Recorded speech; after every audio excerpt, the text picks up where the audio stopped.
Penny Jake, the tribe has spoken. Fuck you, Kevin. Aw, fuck you too, sweetie.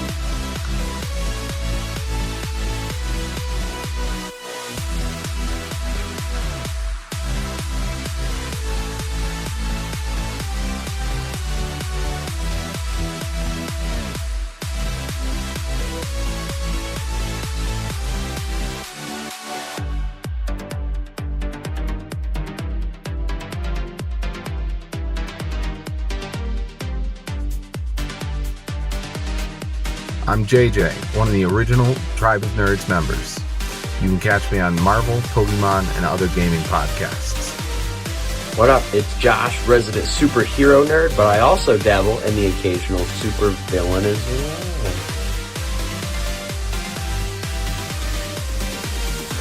Some may know me as the Chaos Gremlin, but really I'm just Joe King. Pikachu, use Volt Tackle! Good job, Pikachu!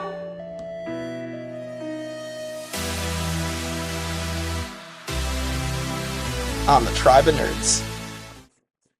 Don't end it like DuckTales. These finales love that dynamite. It's only Locke. Jack tried to put up a fight. He really tried. Whatever that is. He was still stubbornly carrying on, trying to get her out of there. I like that Desmond's mask is a shirt pulled over his face.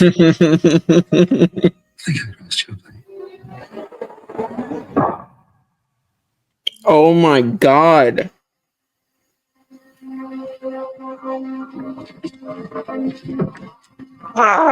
Henry Gale.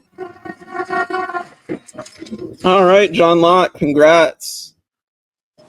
I hate him. Oh, they're back together. I forgive you for kidnapping my baby. He was trying to protect the baby. Hey, everybody. Welcome back to the Tribe of Nerds Lost coverage. We're so excited to have our full team back together. Kristen, Michael, Kevin, and Greg. We missed you, Greg. Yeah, so happy to have you back, Greg. And talking about the part 2 of the Lost Season 2 finale, Live Together, Die Alone, part 2. And so many interesting things to talk about. Yeah, I'm very excited to get into this with you guys. I can't wait. Crash the plan. Right. What?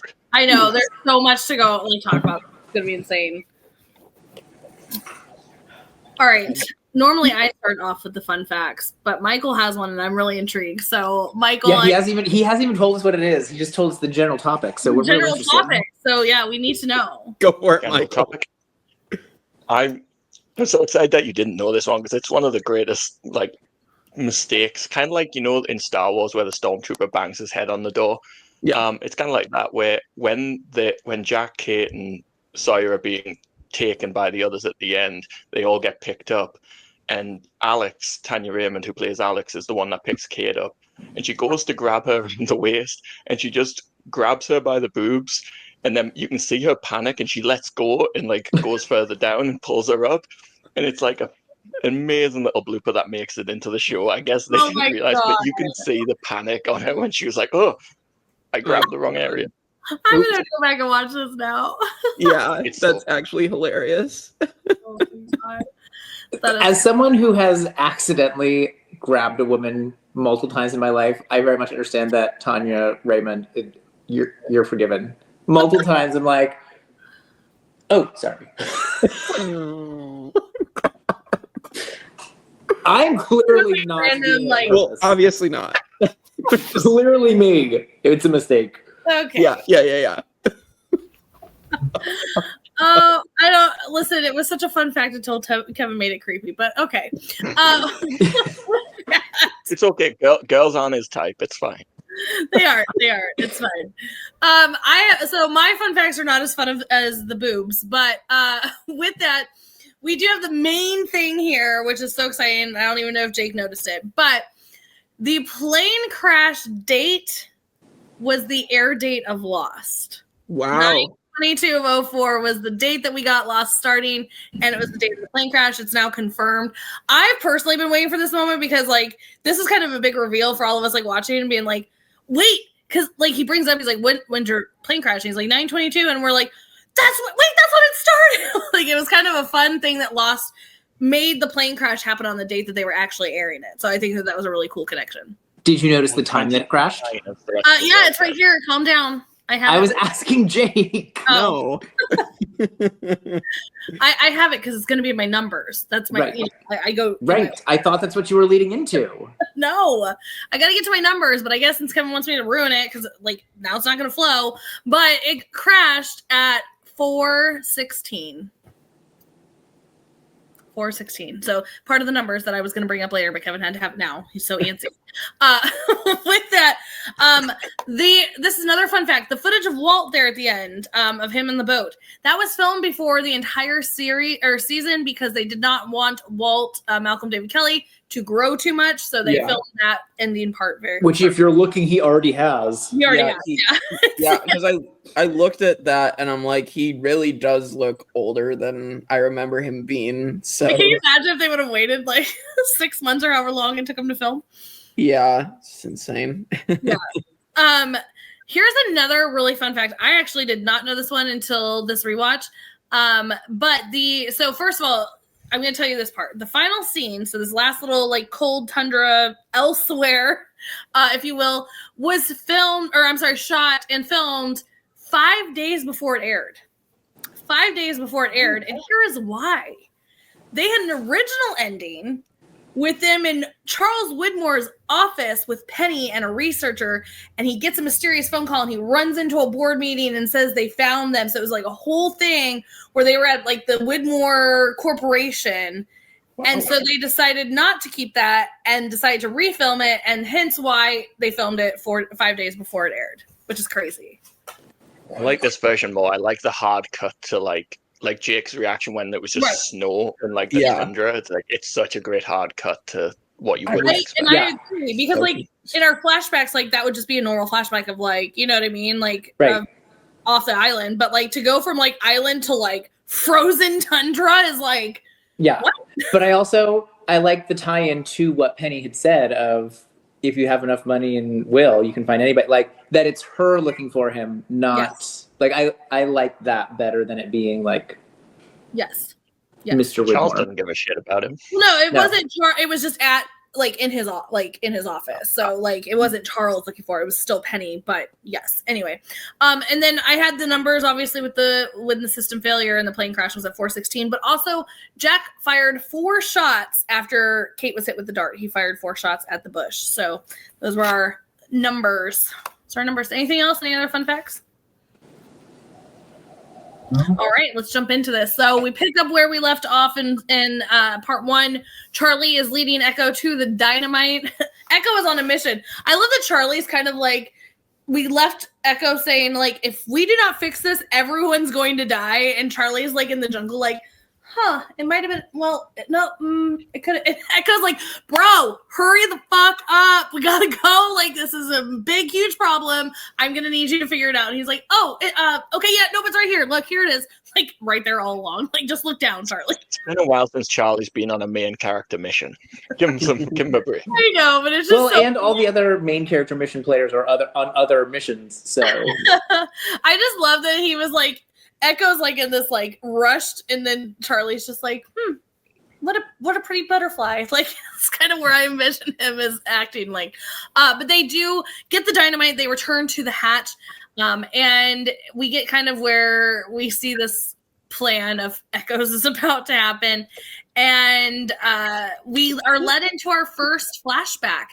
We have Kelvin and Desmond because they're already threatening like we're gonna blow this up with some dynamite, and Desmond's like, good luck, you can take an atom bomb. Like, no, but it leads him to remember him learning this fun trick of getting the blast doors to come down when he is with Kelvin.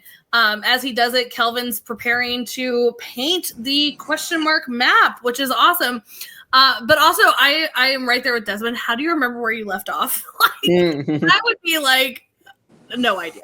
no idea, because obviously this is blacklight paint. It's invisible, all those things. But he is painting this map that we are going to see later on, like play a huge part into what has led Locke to be his stupid self right now. But with that, he starts to bring up Brzezinski's like, listen, like you keep bringing up Brzezinski, like, because Brzezinski is the one who came up with the whole plan, right, to do this whole map. And he's like, what about Brzezinski? Like, you never bring him up, you never tell me anything about it, you never do anything, like, whatever. He goes, about that brown stain above your head? Yeah, that would be Brzezinski.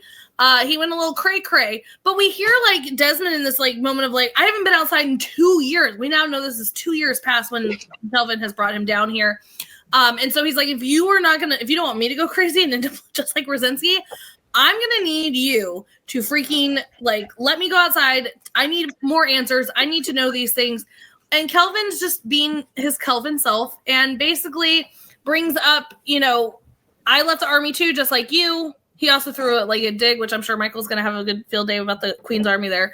But he brings up too that he joined the Dharma Initiative, Namaste, change the world, all these things. But he brings up that was his, I needed a purpose, which we kind of see a lot of our castaways like feeling like they needed a purpose in their life. And he chose to come to this island to be part of the Dharma Initiative. The other one's plane crash, but like there are still missions and like purpose behind it. So, Jake, I'm going to stop right here and kind of get your opening take on, we got a lot of information, especially from this Kelvin and Desmond situation. Obviously the dynamite, we're going to get way to that more later, but walk me through your thoughts about kind of getting Kelvin, how he got here. Yeah, I mean, just to kind of see that he like left the army and came here to do something good for the world, like, is really interesting. Of course, I mean, we're gonna find out later, it's kind of bullshit, but yeah. And then like the dynamite, I'm just like, oh no, like don't let somebody who we actually care about blow up. like didn't care about Leslie. No, unfortunately not. You cared enough to make him your least favorite character of an episode once.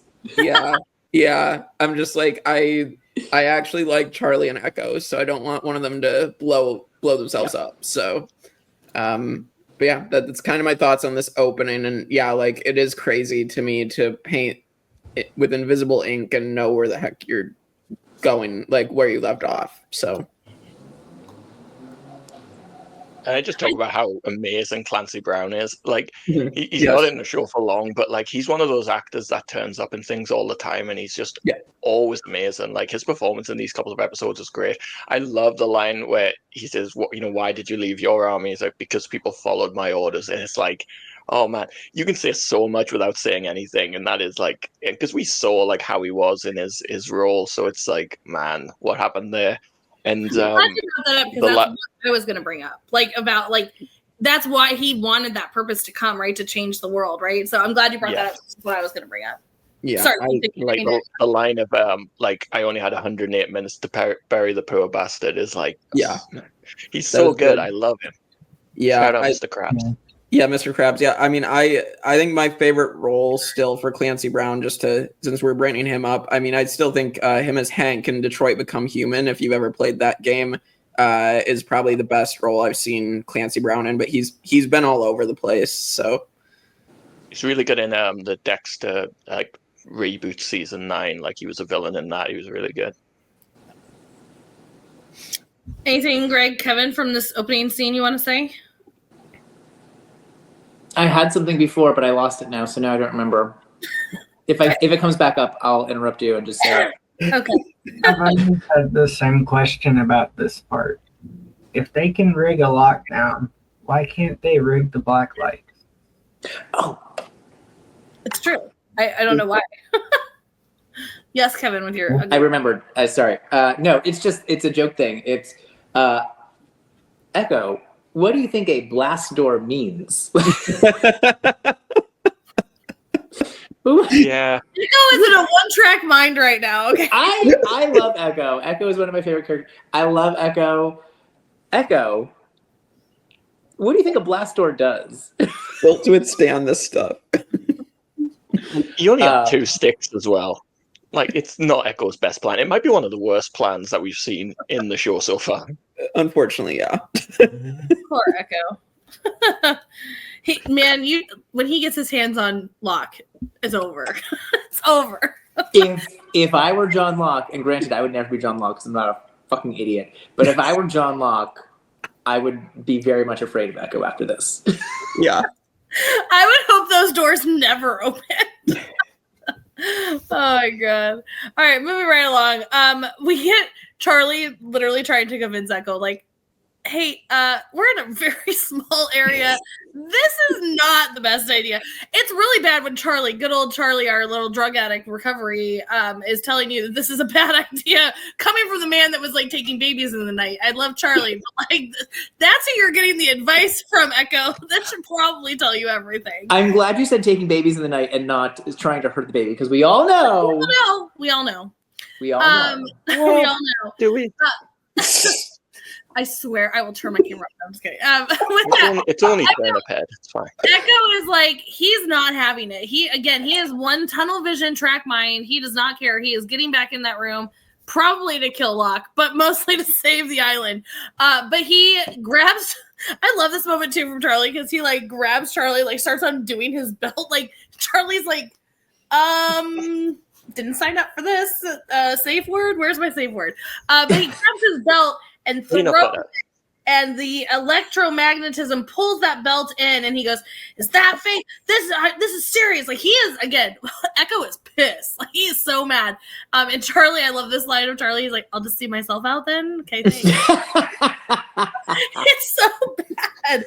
But Charlie repeatedly is like, "This is a bad idea. Locke, come on, like, let poor Echo in," and nothing's happening. Echo is setting up the dynamite. We are moving forward with all this. They are time crunch. We know that we only have 108 minutes. I think we were at like 55 at this point. So we are on a time crunch here. So with that, the button alarm goes to our next flashback, where we have the button alarm happening. Desmond is awoken to go in, and he's like, "Kelvin, where you at, bro?" Like, types in the button like, "Hi, Kelvin, where'd you go?" Do we hear him singing and doing all the fun things? He is drunk. Underneath all the things, he is drunk, having a good old time down there with a key. I remember watching this. I was like, what is this key? What are we doing down here? When it was happening, I instantly was like intrigued by this. But also, like, kudos to you, Kelvin, for being drunk and not giving a shit. Like, he's down there having a good old time by himself. Like, love a good, like, solo party. But he's holding this key over this little system here. Desmond's like, what is this? What's going on here? He's like, this is the failsafe. He's like, what was the incident? Like, I need to have these answers. And he brings up that they hit this electromagnetism. It discharges, it builds up, and that's why we have to push a button, because it saves it all these things. And this is why. And he's like, this is the key that would fix it all. And he's like, well, then why not just turn the key? And he's like, you want to be the person to like test that out and see what happens? Because I sure don't. But I like that he brings this up as like, I could just end it all right here. We could be done with this button, but like, you don't know what's going to happen turning the key. So like, it could be worse. So what do we do here? We know that like, yes, it's not fun. Yes, we're stuck in a little underground hatch pushing a button every 108 minutes, but the unknown is a little bit more terrifying. So I think that was kind of a really good transition to him to being like, guys, like, we don't know. We're kind of screwed either way here. I want to come to you first really quick, Jake, because this next section is like a really long one with a lot of information that happens. So I want to go to you first to talk about this failsafe, because obviously it's going to come into major happening here at the end. So walk me through your first thoughts of this failsafe key, what you think it would do. Like, obviously now you know what it would do, but walk me through your thoughts of like, what's going to happen here?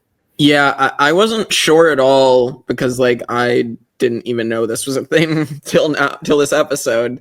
But I was like, okay, is this all just like bullshit as well? Like, is this just like something that's there and it doesn't actually do anything? That was my first thought, because I've been so anxious to see what this button does, and then we've been told like nothing's going to happen repeatedly. But of course it's by John Locke, so you can't really take anything that man says at face value. So John Locke is just repeating whatever the last person said to him. So yeah, that's true. That he believes wholeheartedly. I swear, Michael dies a little bit more every day we do a podcast. But yeah, no, I wasn't sure what this would do. And then obviously knowing what it does later, I'm sure we'll obviously discuss. But I will say it is cool to finally get the reasoning for like the electromagnetism to be in play, because we've been wondering that since season 1. So, or no, sorry, since the beginning of season 2. But right. You know what I mean. We knew what you meant. Yeah, it feels like it was that long ago, right? Yeah, it feels that long ago. It was good. I mean, spoiler alert for the end of the episode. Unfortunate that it's like then the demise of the hatch. But it was good to get like some explanation of the hatch and what it is and what it does and how it works. Like to get any amount of information from it, like, oh, okay. All the while John Locke being like, you mean nothing, me. I kind of think that I'm a bit disappointed in this. Like, I wish they'd introduced, like, we've seen them exploring the hatch. I wish, Saeed was down in the lower levels at a certain point earlier in the season. I wish they'd shown the thing without, they didn't have the key, but sure, there's like this weird keyhole and we don't know what this is. Like, it's a complete Deus Ex Machina that, like, we need to get out of the hatch situation and we're going to introduce this way to do that in the finale. Like, it is a bit contrived where it's like, oh, now we have this way out that we haven't been privy to before. I think it works really well, and I love everything that they end up doing with it, and like how it all leads in. Well, what Desmond's going to do is like perfect. I just wish they'd, planted it a bit earlier than the episode where it's going to be relevant. Right. Yeah, that is like the downside of having Desmond just like go off in the season finale and then not come back to the finale. The season premiere, and then the finale. So he's gone for the whole season, so you don't have a chance like to have that conversation before now. So then, it does. Like the hatches, the little like hatch to that area is in the area with the computer. Like they could have went down there and at least had a look at it or something. Yeah, it's just a bit like, For sure. Greg, anything you want to add on this section? The only thing I've got is don't tell anybody what to do, because everybody says don't tell me what to do in like every scene in this episode. It's true. Every single one of them. And nobody's a lot of telling people what to do on Lost. It's a real running theme. It really is. Obviously, Echo, I love that because Charlie's going to bring this up later. The flaming fireball happened as Echo decided to blow up this hatch that didn't work out so well. But we are left here with Desmond going, I think they might have blown themselves up. We should probably check. Locke is having no part of this. He's like, we are not opening the door. We are not checking on them. We are here for this whole sole purpose here. Michael, is there something? Are you just preparing for this next section? I could just see Kevin's face, and I just want to say, like, Echo's actions were his own, and like, it was a stupid plan. Locke and Desmond are just doing their thing in there. It's not their fault they blew themselves up. It could be a trick. Listen, Desmond is like, yeah, let's see what happens when we don't push it. Fuck it. And Locke is like, you're not allowed to. Like, there's a big difference between the two. And I'm with Desmond. I am not with Locke. Like, people might be hurt now. Listen, people might be hurt. It's time to, like, we need to check on people. And he's like, no. So here's something that nobody ever saw coming. And Michael, buckle up here. I'm actually going to side with Michael here for this beginning. We saw that coming. We actually did see that coming, Kristen. It's getting to the point now you do side with me quite a lot. I don't think the shock value is there anymore, but I do appreciate it. I barely ran. I give you like little bits. It's not like a full thing, but I am going to give you this moment, and then I'm going to take it away at the end of this episode. But for this specific moment, we bring up this moment with Desmond, and he's talking to like Locke. What's your reason behind all this? Like, why do you like what? Why now? Like, why are you so upset now? Like, what happened so bad in this other hatch? Like, I need to know these details. And he talks about how he believed hardcore, like nobody else. He believed so much in this island. He believed hardcore that this was his destiny, so much that Boone died for it for no reason. And he's so down and out on his whole, how his beliefs are right now. It's kind of tragic to hear how excited he was, how sure he was about this being the destiny that He dropped Boone off in a bloody shirt and like took off. He didn't give a fuck. But now he realizes how tragic this really was, and he's really down. And it's just kind of a sad moment where he was like, on the night that poor kid died because I was the idiot, I was hitting your hatch, and it was probably you going to the bathroom. Like there's no faith anymore. He is not the man of faith that we saw at the beginning of the season, and it's really sad because for the first time we've seen Locke in all these like, flashbacks, is he doesn't really have this faith. He yes, is he manipulated time and time again where he wants to have the faith, but it's proven wrong that the first time that he has it, now it's taken away again. Very, very sad, which I'm sure Kevin will like yell about later. But I just think that's a very sad moment for Locke. With that, I'm not turning my camera off to spite you. I have to go grab my charger because my iPad's dying. So I'm still listening. Right. I'm going to turn it off to walk away, but not to ignore you. Perfect. I love the line, I'm not turning it off to spite you. That's probably still out of some spite anyway. But with that, we get back to Saeed. They have obviously found the rock. That's how we left our last episode. And now he's going to explore. He's going to kind of come up. That was his plan with Jack. Is I'm going to go scout them. I'm going to tell you where they're at, where the guns are, all those things. And he shows up, and there's nothing there. There's a bunch of huts. There's no fires going. There's no nothing. So he starts to still very cautiously go to investigate, going through each and individual hut. There's nothing there. There's not even a bag left. Like there is nothing there. But he looks over and sees the hatch that was guarded by the men and all these things. So he's like, maybe they're in there. I also love this part where we see Saeed like start to run up to it, and then he's like, it's like a kid like crossing the street, like left, right, left. Like it's like one of those moments. But he opens it up, and not only is it not like there's no way in. There's no. It's rocks. There's nothing there. So it was all for show for them to guard this hatch door that led to nowhere, led to nothing. I think that's like the biggest like of this episode, because it was like they were way smarter than you, Michael, like more so than you ever freaking thought. And it's one of those things. It's like it's obviously going to come into major play later. And who was right, Kristen?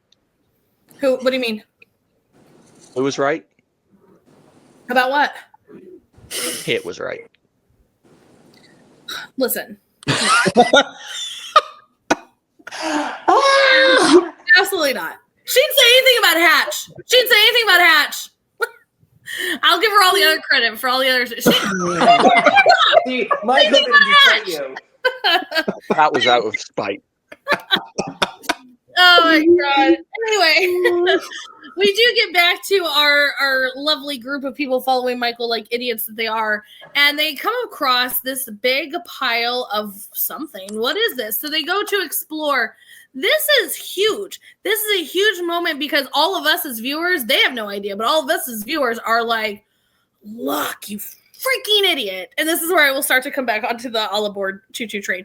But with that, we see all of the things that they have sent up. I love the part that Sawyer actually picks up Locke's map, and of course, Locke didn't tell anybody he was doing that little map, so they have no idea. But they picked this up, and I love that it was like we're not only are we getting the connection of like that other station, but to show that Locke had put that up there, like it was just kind of a moment. But I like that they're just like, I don't understand what this is. They're just like, it's books. Like they have zero idea, but they're like, even though they're questioning it, they're like not questioning it. I'd be like, what? Like this is so random.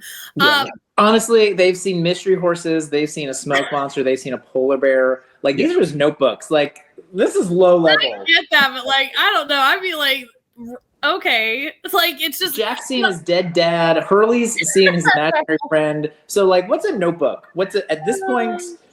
Like within that little like bank drive-through, like little container. Like, all right, you know what? At this point, sure, why not? Why not? But as they're looking at all of these like notebooks, Sawyer points out, "Hey, Jack, what was that fire that we were supposed to look for? Is that it over there?" I also love that he's like, "That's Saeed's, right?" Like, because we've seen all these other things happening. That's Saeed's. But then Jack quickly realizes they are not being led to where they were told they were being led. And he starts to go off even more on Michael. This is where the moment where I'd be like Hurley and Sawyer would be like, we freaking told you this was stupid. Like we should have left. But they do start to argue a little bit, and the whispers come up. So the whispers are coming up. They're surrounded, they're looking around, and all of a sudden we're getting tranquilizing electromagnetic, like all these things, darts. They are tasing the shit out of them. And Jack goes, run. Where are you running to? Love you, Jack, but like this is not the time to abort mission your plan because now you're dead in the like thick of it. Like this You gotta is do bad. something. I mean, kudos to Jack because Jack was not letting any of this shit go down too. He was fighting hard, and kudos to Jack for that.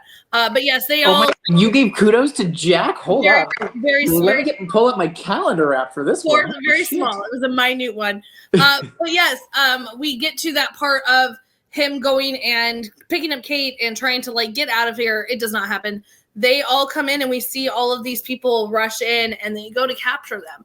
I'm going to stop here because, like I said, this section was massive and I don't want to get too far where we're like trying to play catch up on everything in here. So, Jake, walk us through your first time watching with all this stuff that we just talked about before we go back to the Desmond and lock of it all.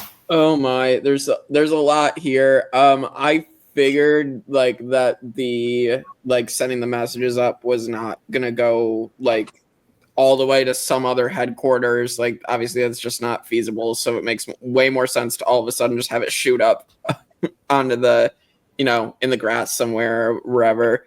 So it's just crazy to see this giant pile of like notebooks and papers and whatnot laying around.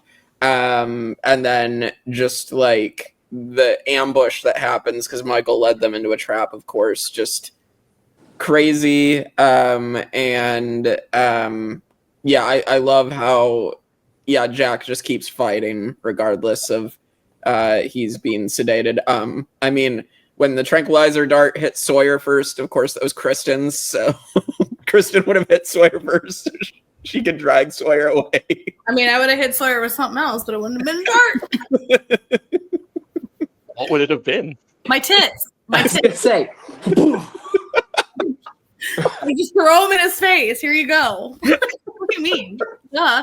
I knew exactly what you meant, Kristen. Right, hello, they're right here. We've already talked Are you about from under people? Is that what tits are for? You slap the person that you like. I don't think we're saying it's necessarily going to work, but it's what she's going to go to. What is this episode, right? Oh, Kevin and Kristen are just I like throwing the hands and stuff at people. Like, what is it? I understood. Thanks, Kevin.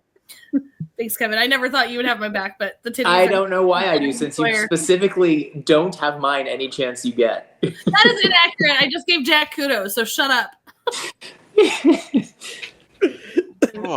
All right. What else? Now that you're all stunned. What else are we talking about? Oh, I do think it is a little like it's a little like written for TV for us, like because you would have to know, like for Michael to lead them to the wrong place, you would have he would have to know that there's a chance that he's going to give them directions to the other place, right? Like that like fake hatch area, like that he's gonna be like. There's kind of too many layers, I think, for that to like fully make sense. I think that is a little like overwritten, but like whatever, I'll buy into it. We haven't seen Michael go to that place, so I don't really know how he knew where he was leading them to. Like, I agree. That's right. Like it's a little too like I like the reveal and the surprise for us of it all. Like I appreciate our experience watching it, but I'm not sure it makes sense in reality. Well, I think that this was a part where like maybe what they were trying to accomplish is like, here's a list of people, bring them back here. But I think what we're supposed to be led to believe is that they came up with a plan, like this is where you're going to bring them to, all these things. Because he's not shocked that they're nowhere near the rock. Like he's correct. Like so he knew this. So that we are led to believe that they probably gave him like specific coordinates of like where to follow and all those things.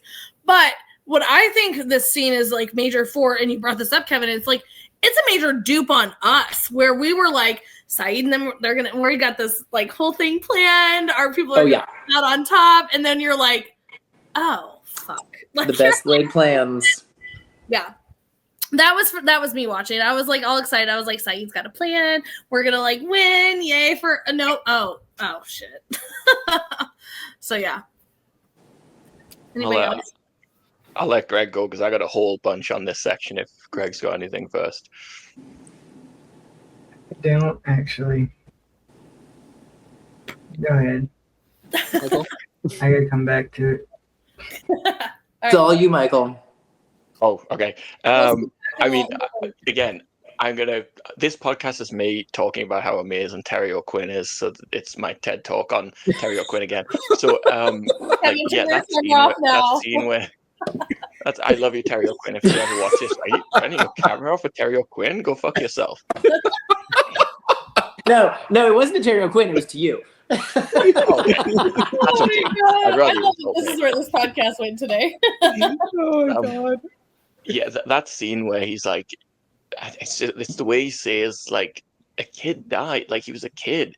And he died because he was, stupid enough to believe that I knew what I was talking about. And we talked about it a couple of episodes ago where, like, Locke, when he brings up the line, a sacrifice the island demanded, but he says it in a very, like, you're an idiot. Like, what were you saying that for? It's so stupid. And this is the continuation of that, of like, man, like, I got someone killed. And it is that, like, ownership of his actions have been negligible and like he's caused a lot of pain.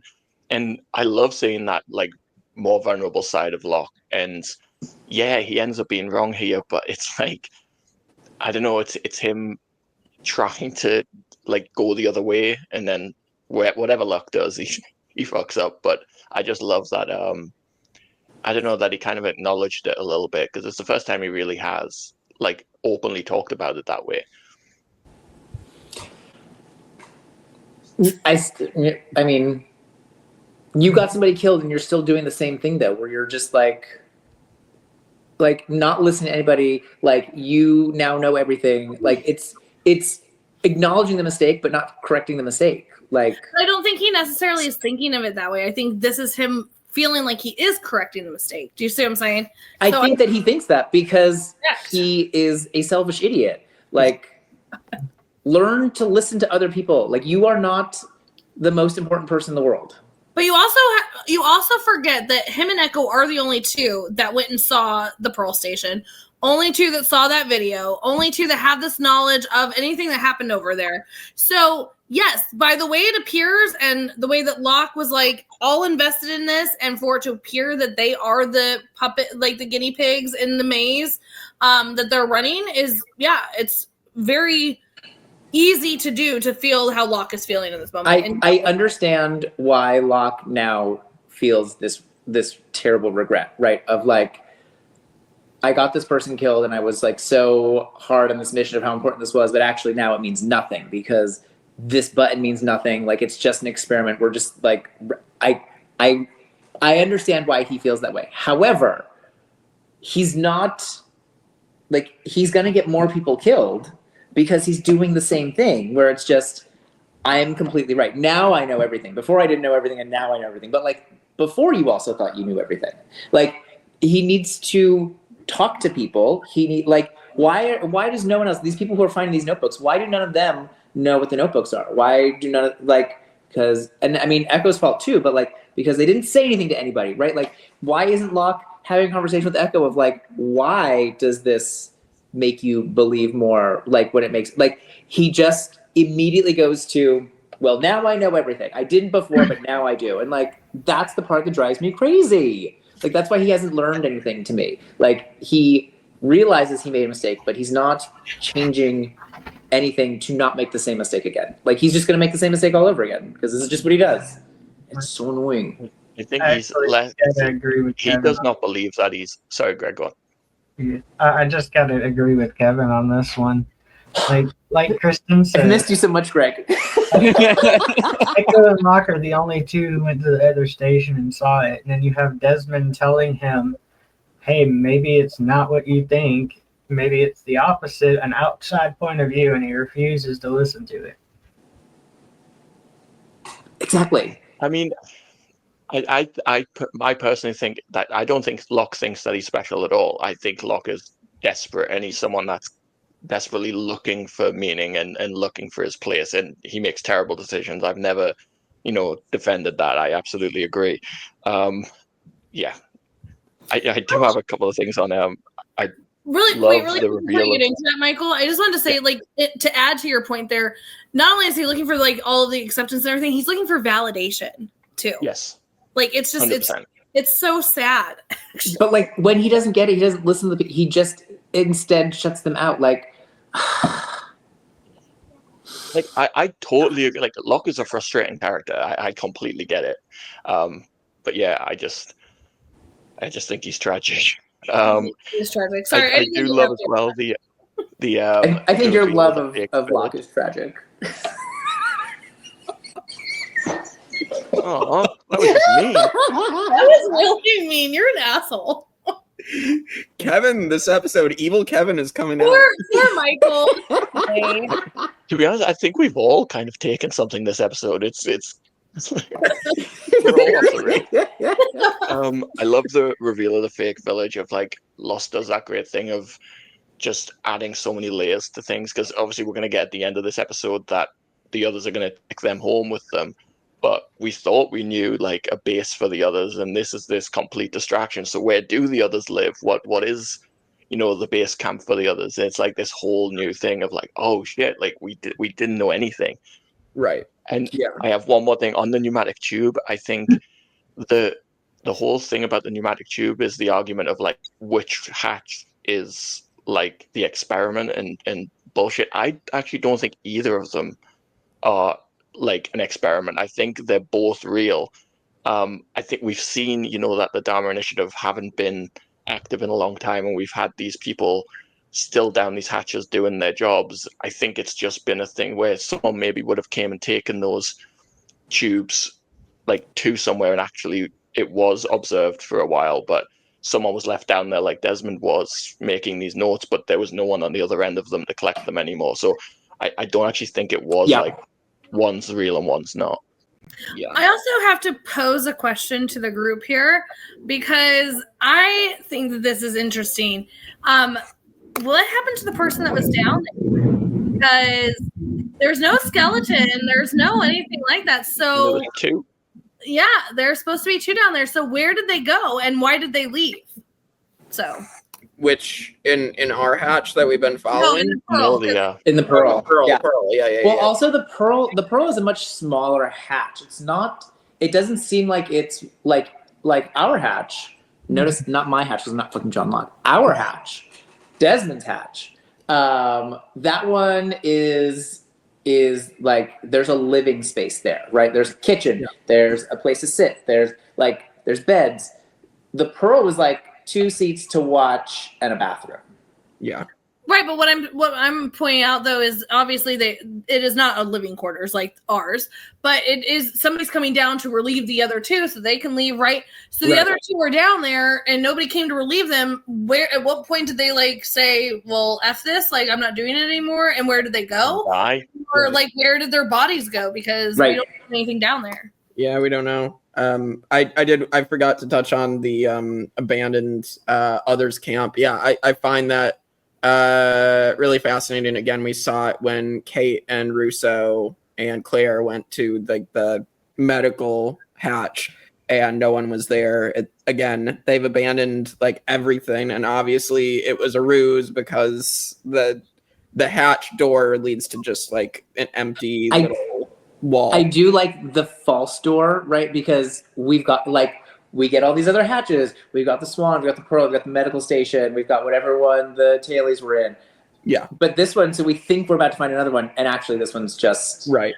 But also that leads me to my other question to pose to the group is, I don't know if you guys noticed on the hatch doors, their little emblem, we have the Pearl, we have the Swan.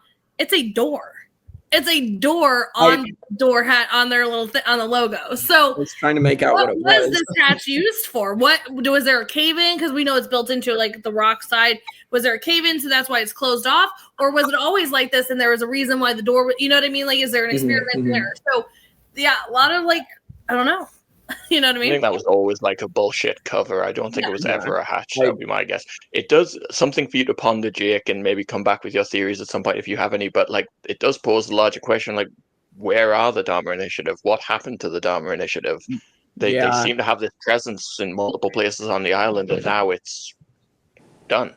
Well, yeah, I am curious about that, and now I'm like, well, I my theory is now like, are like Penny and Woodward, like, are they involved in this at all? Like, I'm wondering if that's why like we're gonna see like Desmond's involvement has been like where he's tied to Penny is like there's something bigger going on with them. So now I'm kind of thinking, okay, that might be because now they're tying in these characters that we didn't know about till literally today, or I didn't know about till today. So I'm so excited. Yeah. Moving. Oh, go ahead. I can finally show this off to Jake. Oh yeah. Oh heck yeah. That's where he put the fuck Susan on, but he was hiding it as the failsafe key. Oh my god. I think you just thought it was like a stick with the sign out of it. It was actually the key. Yep. That's hilarious. See, Greg did a better job than the show did of planting the seeds for Jake. He was there the whole time. Kept saying "fuck you, Susan" on it. With that, moving on, we get to see where now Desmond is starting to question this whole endeavor. We know that he like is listening to what Locke is saying about that, you know, the people moving their notes around and all those things, but he starts to question it. And he wants to know, like, what else was in the hatch? What, like, tell me about it more. I need more. I need to watch the video. He's like, there's no way to watch the video. Tough shit. Like, we're on the mission here. We're doing it. Like, Locke again. Like, here's where you start to big decline, dude. But he's like, well, okay, well, what else? Like, talk to me about what else. And he's like, you know what? Was there a computer? He's like, yeah, there was a computer. He's like, well, what was it? Like, what did it do? Nothing. It didn't do anything. Here, it printed off this. Well, then it didn't do nothing. Now, did it, John Locke? It printed off a bunch of shit. But with that, he goes, well, what is it? What did it print off? And he's like, here's your shit. Read it for the next 15 minutes, like, or whatever it was. But he tells him, here's your reading material. So get ready to read it. With that, it leads us into our next flashback with Desmond. And here's a lot of, like, getting Desmond's story kind of fulfilled here is so, like, chef's kiss a little bit for me, but we see that Kelvin is getting ready to leave. He's talking to Desmond as he's shaving. It's like his one thing that he's not going to give up, you know, like, I won't do it. We see that he's looking at Penny's picture all the time, which is so sweet. But Kelvin says goodbye, and he's like, goodbye? What do you mean? Like, normally it'd be like a see you later or something like that. And so he picked up on that very quickly, and is like, what do you mean? And he's like, well, no, goodbye. Like, I'll see you later. I'll see you in a couple hours. Like, oopsie, I fucked that up, but let me fix it. Not as well as Jack did, though. But he tried. He tried very hard. But Desmond goes to leave and takes a double take because he notices that there's a hole in his little hazmat suit that's supposed to be protecting him from whatever's out there. And so Desmond's like, not really. I need to find out what's going on here. So what he does is he follows Kelvin out into the jungle with his very, like, let me just put the shirt over my face. Hilarious. And he follows him out there. Like, he's got this whole hazmat suit on, but you put the shirt up. It's great. But with that, he follows Kelvin out and to a clearing where Kelvin takes everything off. He does not need this anymore. I also love that Desmond's like this, and he goes, like, he sniffs it. Like, he doesn't even breathe. He, like, sniffs the air. It's so funny. It's just funny to me. Sure, gives such, like, minimal effort late COVID era times, Yes, like, yes, where it was like, yes. I'll kind of cover my face, but right. Yeah. It just made me laugh because, like, most, like, when you took it off, you'd think that most people would, like, breathe, but he was smelling to, like, see if there's, like, a scent in the air, like, gas or something. It was kind of funny to me. But anyway, as we see Kelvin takes off, he starts to, like, wander. Desmond continues to follow him to some cliffs that we see, and which, mind you, these are these the same cliffs the tailies crossed over, because we saw that. We also saw that this is the cliffs that look very similar to when they went with Arts and all that in Rousseau when they were on their little trek. So, like, kind of that bringing it back, whether they're the same or not, it just was a nice remembrance of things that they've gone in their journeys. But Desmond comes across his boat, of all things, his boat. Kelvin's been hiding his boat from him. Oh man, Kelvin is not very nice. But Kelvin comes around, he's like, "Ugh, you followed me. I didn't think you'd have the guts to follow me." And he's like, "What are you doing with my boat? What's happening?" He's like, "I'm fixing it. We're gonna leave." And he's like, What do you mean we're gonna leave? Like, what about the button?" He's like, "Well, come with me. Like, screw the button. It's not." And he's like, "That's not true. You were telling me when you were drunk." And he's like, "Well, I mean, I was drunk." Like, I love that. It's like, I was like, who listens to the drunk person? But with that, I mean, the amount of Desmond, I think, really did. Ian Cusack does an amazing job here because he does very little with his anger, but you feel that anger. Like, you feel that betrayal that he had right there in that moment to be like, you weren't going to tell me. You didn't think I'd venture out here, so you weren't going to take me with you on my boat, you jackass. Like, of course, and then all that rage just gets pent up, and they start to get into a fight. Obviously, the fight leads to him taking him out and him hitting his head on a rock, and Kelvin is now dead. Sorry, Kelvin. Whoops, didn't even do that. But also, I love the fact that he accidentally killed Kelvin, but we didn't find out, like, because he said the boat wasn't ready. So, like, where did you leave off, and how am I supposed to fix that? Like, yeah, I don't know. But we do see him, like, instant panic, like, oh my God, I just killed him. Oh my God, I've been gone too long. Oh my God, I gotta, like, what do I have to do? I need to get back. But he grabs the failsafe key. Like, good for him for actually thinking to grab the failsafe key, because I would have probably, like, panicked and was like, shit. But he remembered enough to grab that failsafe key, runs back to the hatch. As he runs in, we see the crumbling of rocks. We see all kinds of craziness happening.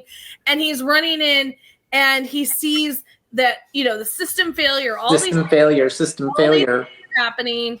And so he's trying desperately. He's trying so hard to type in the numbers. I didn't mean it. I'm so sorry I'm late. Like, I take it back.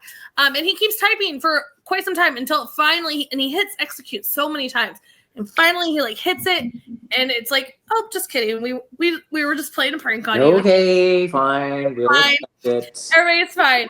But yeah, the system failure is, like, a massive thing, because Jake, you were wondering, you were like ready for this moment when we were watching it. You were like, oh, wait, we're going to find out now. No, we weren't. Oh, my God. Not yet. But yeah, so, I mean, this is a huge, huge moment that we now know that we're going to get to, which is my September 22nd. But he is reading the log. We're back now from this. He's reading the log, and it starts to click with him. He goes, when did you come here? When did you get here? Because he sees it on the log. When did your plane crash? He's like, I don't know, 6 days ago. He's like, what was the freaking date, you moron? Like, give me the date. Like, we're on a time crunch here. And he goes, September 22nd. And he realizes that was when the system failure. We had seen everything in the you know, everything's like vibrating. We see this chaos that was happening from his flashback. And he goes, I'm the one who crashed your plane. That was the day that I followed Kelvin out, and, like, all these things happened. Like, this was me. Like, this was the problem. I'm the one who crashed your plane. Of course, Locke is like, I don't think so. It's fine. It's fine. So I want. Yeah, John Locke. I'm going to stop here just for a second. I don't think we need to spend too much time on here, but I kind of want to get your thoughts, Jake, because this is where the moment you're waiting for. Like, you didn't get it fully into effect, but what were your thoughts as, like, you started to see what could have happened if he didn't work? It didn't work. Oh my God. Here, like, the revelation of, like, oh, Desmond might have been the reason here that the plane crashed because of the system failure, and, like, the electromagnetism got it to go down. Like, that's insane to me that's why it happened. Yeah, I'm at a loss for words. Like, there's so much craziness. Like, we finally find out 2 seasons in, like, this is why the plane went down. And so I find that wild. And of course, John Locke is not believing anything at this point because John Locke doesn't know what's going on. He's senile, I think. So, yeah. Kevin gets too much enjoyment out of you agreeing with him, Jake. I'm going to need you to stop that for at least an episode. I do think that, like, in terms of writing, they do a really good job of making sure we know that John Locke is wrong, that they do need to push the button. Like, they show us that those tubes of those notes go to nowhere, right? And Desmond even says, what if that's the experiment, right? Like, and then we see, like, oh, last time he didn't push the button, like, he brought the plane down. Like, it is made very clear to us as the viewers that they need to push the button, that not pushing the button is not a good idea. So like when he breaks the computer, like we as the audience are like, we know it's an oh shit moment even more than the characters do. So I think that's very. Well, we weren't at good. the broken comp yet, so. But like we know when that happens, like oh shit, We're like, John, you idiot.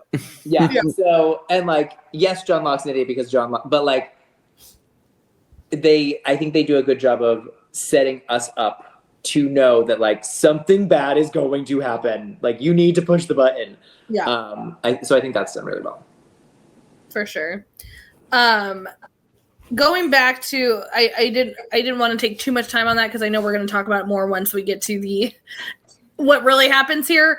But going to the dock where our lovely people are all of a sudden, like this beautiful dock, and this, I love that it's like this beautiful scenery. Like again, we talk about the cinematography of Lost, but they're zoomed out on this like giant like boat dock here, and it's like this so like pristine, like serene, like beautiful, and then it's like all chaos because we've got people kidnapped and gagged and like all these things.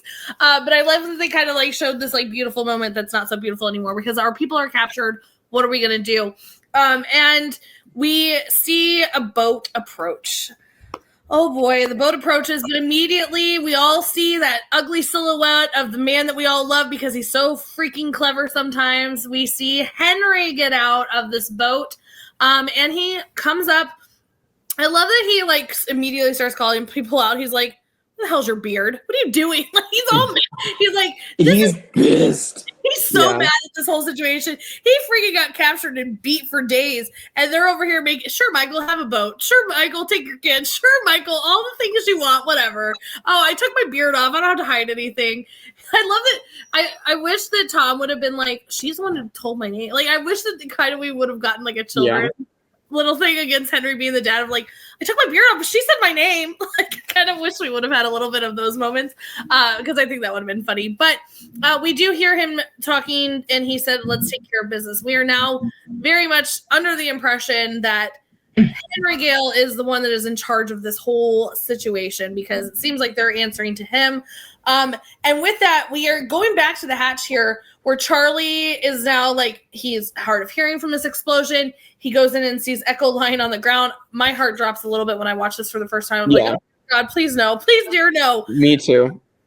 But with that, we get him to being like, hey, Echo, wake up. Please, dear God, save us from all this shit. But we see that Desmond is literally like, Locke, you don't know what the hell you're doing. Like, you are so freaking wrong. Shut up and listen to me. Fuck you. Fine, don't do it. I'm pushing the button and this is where Kevin brings it up. Locke picks up the computer and crashes it. Again, this is where all of us are like, no, what are they going to do? What are they going to do? Oh my God, what are they going to do? Our hope as viewers is lost. We are like, all of our people are going to die. Listen, honestly, for me, like, granted, Jake, you have the pleasure of knowing that Lost obviously continues, but for us, we're like, wait, is this the end? Is this how Lost ends? Like, what is happening here? Like, granted, of course, we obviously, it's not like how we had, now where we're like, Lost signed on for 2 more seasons or anything like that. It's us just like on the edge of our seat of like, is this the end? Like, oh my God, I don't want this to end. Also, I think back in the day too, Lost was as highly like viewed as it was one of those that we never really knew. Like, correct me if I'm wrong, Michael and Kevin, like, I don't think we ever really knew until after the season ended that we were going to get another season. Am I correct in that? Right. Well, this was like in that era, right? So like the era of like us knowing who's starring in a movie 2 years before it even starts filming is relatively new, right? Like, so knowing that shows get renewed for seasons for like, it was a big deal when they announced how many seasons they had left for Lost. And they like I remember like that was unheard of. Well, I don't remember if it was after season 1 or after this season, but I remember being like, we didn't know if it was going to continue until we saw the fall lineup. Like we didn't know. So we were like, is Lost coming back?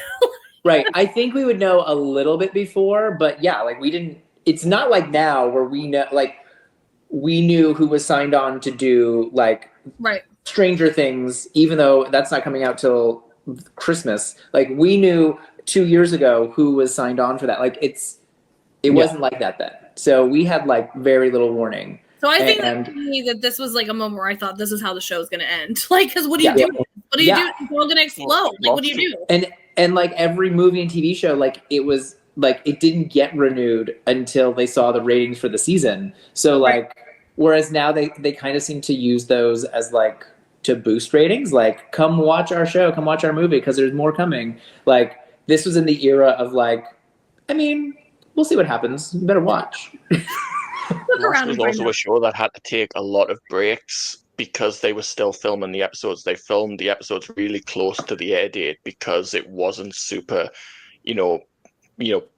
what's the word, like renewed well in advance. So they were like airing and then they'd catch up and they'd have to take a couple of months break to film ahead again. I don't know if we've talked to you about this, Jake, but yet Kristen kind of hinted to it there that it was during season 3 they actually said we need to know how much of the show is left, and they renewed seasons 4, 5, and 6 together and said the show will end after season 6, and that's how many episodes we need to do it and get to our ending. So yeah, it was like that was the only time I remember where it was right. This is how many that was unheard of, and this is how long the show's going. Yeah, right. But that's what I'm saying. It was around this time that we didn't know until literally. Yeah, we didn't know. Like, is this the end? That's what I'm saying. So the island blows up. Well, and I think especially in this finale, because they're blowing everything up and like the button's not pushed, you really are left with the thought of like, is this the end of the show? Like, where do you go from here? You know what I mean? Right. So yeah, it was one of those for sure. Greg, I know you also did not. You have the pleasure of watching everything all together. So like, screw you. You guys didn't suffer like the rest of us. But anyway, moving on. When Locke obviously destroys this computer, we go into our flashback, which wasn't a so far flashback. It was just a few, 60-something days ago, Locke said. But we see Desmond in this, oh gosh, like I feel like Michael and I were like so emotional in this moment. I was like sobbing. Right, and the rest of you are just like sitting there, like Michael and I are like dying. But we see that, Desmond is contemplating ending his life. Self-harm, yes. Yeah.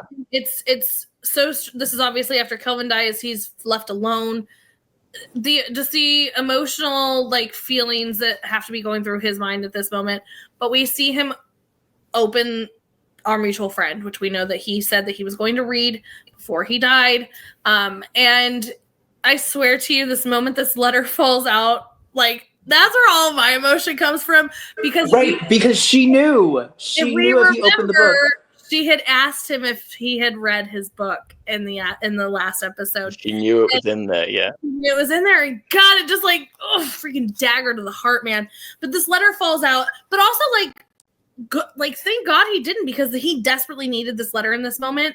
Yes. But he starts to read this letter, and it's a beautiful, oh my God, the words she wrote, oh my God, it just like rips your heart out. But that last line of like, you have her. All you need is one person in this world, and you have her. Oh my God, thank you, Penny, for ruining my life and the rest of the day. But Desmond, he breaks down. He instantly breaks down, as he should, like, oh my gosh. But then he loses it, starts ripping things off the shelf. He is now just pissed because, again, remember what she said, you could be here right now. You don't need to leave. Like, you don't need to go for a year. So he just literally loses it, breaks down, starts smashing things. He's pissed. He's over it. He hears something. He starts to hear something, and he goes to investigate. And again, this is where I think this is where Michael and I were like, really, and I'm going to try not to cry like in this moment, but Locke and Desmond were in such that sad spot. Oh my God, sorry. So sad. I was a mess. I'm sorry, I didn't mean to like start crying. But like Locke to be in that, like he's just devastated, not for the right reasons because Boone was dying, but like devastated for his own reasons. But Desmond to literally just be seconds away from wanting to, end his life. And the fact that like Locke was like, this is probably just you going to the bathroom. And for Desmond to realize that they were both in that moment, like he just heard Locke's story, to know that they both, and he comes back and says it. We get him where all the chaos is good. And this is where I'm going to stop because we got a lot in here. But he comes back and he's like, you saved my life. You saved my life, and you saved it so I can now save yours. So now I've got the key, and we're going to fix this. We're going to fix the problem. Yeah, it's rough, and I got to like recover because I start crying. So Jake, walk us through like your thoughts on this little section before we get into our last major thing here. Yeah, so I think like the whole Henry Gale on the dock, like as soon as you see him come in, I kind of want to like hear the Darth Vader music because it's like the Imperial March, because the big man is stepping off the boat, and just like it's so chilling for him to just come out at this point now, and for him to like even like question Tom on why his beard is removed. Like, I don't know, it's kind of like, in 1 second he could do like a Darth Vader force choke if he really wanted to, just for Tom revealing like true identity. But yeah, we'll get obviously Michael, the line of "we're the good guys, Michael," will get there, but that's just such a chilling line of like, these guys really believe they're the heroes of whatever they are. Everyone is the hero of their own story. True. It's like Thanos, Infinity War. He thought he was the hero of his story, so he was. Yeah. And then the Desmond stuff, and with Locke, just like to know what happened in that moment of like Locke is having this moment of questioning himself, and Desmond is having this moment of questioning himself and his self-worth, and so it's definitely like an emotional moment for us watching Desmond go through this, really, and like the fact like he finds self-worth just in Locke banging on the hatch and being like, okay, there is someone else out there, I'm not alone. Like, I feel like this is just a super important moment, and I really liked like this moment for Desmond. For sure. Yeah, I think it's crazy to think about like how much time has Penny spent in the show so far. Like, she's been in his picture. She showed up at the stadium for the run. But like that letter, man, that she like perfectly placed in the place where she knew he would find it when he needed it the most. Like with just that little, like, she's barely even here, but I'm already like, oh my gosh, I love her. She's amazing. She's great. Love her. Thank you for all you've done so far, Penny. And yeah, I like a thing that I think is interesting to think about, right? We know he has the fake beard on. We know they've seen costumes. When they first caught Henry Gale, he was in like an orange polo shirt. And so like now they're on the docks in these like burlap sacks. Like, what's going on here? Like, I think that's an interesting, like if the show had ended, like we were talking about, if the show had ended, like, what would that mean? Like, that would still be a question we would all have. But like, what's going on there? Why are you like this? Yeah. I think. Bring up the. Oh, go ahead, Michael. Sorry, go on, Kristen. I'll bring up the Henry thing first, because I think this is a really interesting time to discuss this. So, Henry coming off the boat here, the original plan was this isn't Henry, this is a new character. And so Michael Emerson was originally only booked to do 3 episodes. He was booked as a guest spot to do this stuff down the hatch, and they were just rightly blown away by how incredible he is. So they just thought, well, maybe we could do more with this character. So they extended it. He ended up doing like 6 rather than 3. And now he comes back in this finale as, someone seemingly in more power than we thought that he was originally. So it was like, it's such a great story of an actor just coming in and being indispensable, and like, we want to keep this guy around because he's friggin' amazing.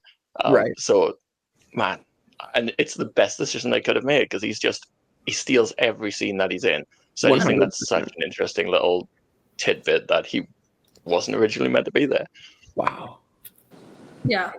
But also it's funny too, because if you think back to it as well, like when he's down there, like, remember when, he's sitting there fighting and he's like, you don't know what he'll do. Like, you don't know what he'll do, because he was not supposed to be the hill. You know what I mean? But also it adds the extra, like, man, you're really just effing with them because, like, you're the one that's in charge, you jackass. Right. So it kind of in both ways because, like, yes, he wasn't. That was supposed to be yes, he's one and done. But then to turn it around so that it makes it look like he was really just messing with them is like great. Like I love it. So I just think walk around with so much confidence in yourself if you're like, yeah, I came up with this show for 3 episodes and they were like, we're gonna extend it, we're gonna change everything because you're that good. Everything, yeah. Oh my gosh. Anything else before we move on? I had a Grandma's an idiot. Greg. I had a lot of random thoughts on this one when I watched it the first time.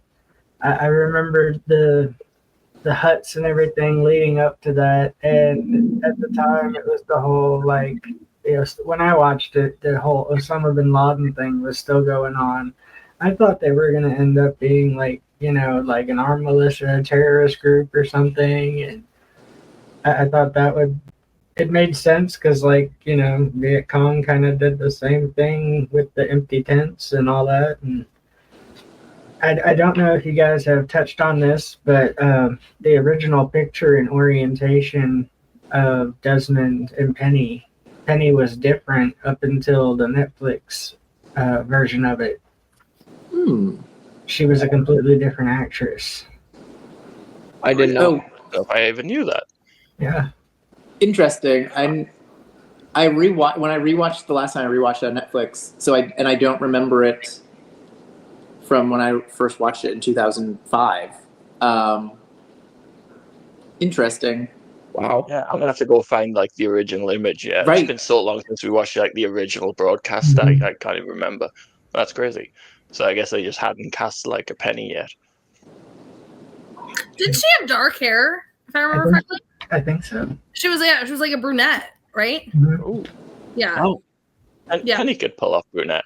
And yeah, just briefly on like the Penny Desmond stuff, like Matt, like me and Kristen were like looking at each other through that entire scene where it's like we were like in bits. It's embarrassing. I've seen this show like so many times. Why am I still getting that emotional about it? But just the fact that how they tie it all into like locking the hatch and Locke banging on the hatch and Desmond at his lowest moment and Locke unknowingly literally saving his life, like he was gonna take his own life. And man, it's so dark but it's so well done, and like Henry and Cusick's amazing in that scene. Like it really hits you in the heart. It's such a good scene. Yeah. No, I think that's what's really powerful about it. You know what I mean? Because like little do either one of them know is they both kind of saved themselves. Like him turning the light on gave Locke this whole new like faith of the whole thing of like I'm meant to do this. Okay, I am meant to do this. So I think that just the very like not meant to do this thing turned into this bigger, beautiful. And I think to like not to like go like crazy emotional on it, but like it kind of is like how we should be like viewing life. Like you don't know what one action that you do can affect somebody else in the world, and it's just it kind of gives you that beautiful moment of to be like you saying hi to somebody on the street you have no idea what's going on in their life, and you could change it in an instant. So I think that's kind of a beautiful learning moment from Lost to be like you don't know what people are going through, like turning on a light. Stupid, but that situation. Yeah, the way their stories like are parallel but like speeding at each other. It's very interesting. Yeah. Like Desmond and Locke haven't had that many interactions, and the fact that you can entwine them so well is like such good writing. Like in fact, a few scenes you can have their entire characters be linked together in such a profound and powerful way. It's like, man, you don't get that on other shows. You So don't. good. But Michael, I wanted to bring up the fact that you were like, I've seen this show so many times, like I get so emotional. I too, every time I watch it, but also like I literally just watched this not so long ago with Kason. Like this hasn't been like a year or a couple of months or anything like that. I mean, this is, and I'm still bawling. Like I'm, so it's just the acting on these people as well as the writing, as well as all the other things that Lost does, like Michael, and we've all said it. Lost. We'll get Jake to cry before the end. Definitely. Definitely. My cold dead heart comes very close to crying several times during this season, and Jake's heart is far less cold and dead than mine. Yeah, I know. It'll happen for sure. So getting to this very end here, which is like what an insane ending here. We have Desmond. He's just said, I'm you saved my life so that I could save yours. He disappears, does the same, see in another life, brother, and takes off. And it gets even more chaotic than it was already in this hatch now that this time has worn down. We see everything like getting taken to this one spot, not just Charlie's belt anymore. We're getting paint cans. We're getting silverware flying off the shelf. It is insane. We see that Charlie is like, we gotta go. We gotta go. Echo, you're giant. I'm gonna need you to help me a little bit, please. Like, can you please get up a little bit? Because I cannot carry your big old ass out of here. But he picks him up, and I love that. This is the part where Echo is like, I am so freaking gonna beat Locke's ass that he is so injured, and Charlie just like picks him up to save him, and he's like, fuck you, Charlie, I gotta go kick Locke's ass. And Charlie's like, okay, have fun. But with that, we do see that Echo comes into the room and looks at Locke. All he has to do is give a look, just a look, like, you son of a bitch, man. And this is where choo-choo Locke goes, I was wrong. You fucking think? You think? If only I didn't hate him so much.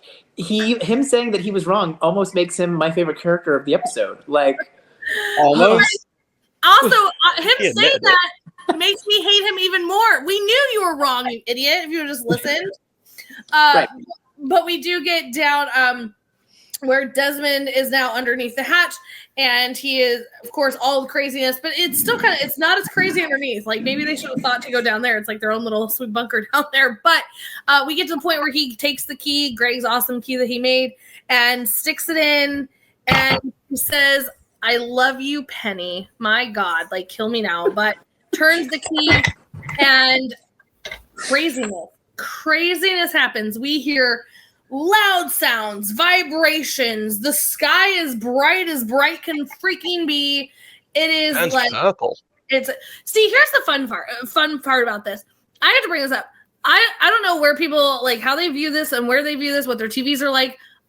And all the times I've watched Lost, a rewatch of this has never been purple for me ever. It's white. It's always been like pink. I have never seen purple, so when they're like talking about a purple, I'm like, what? What?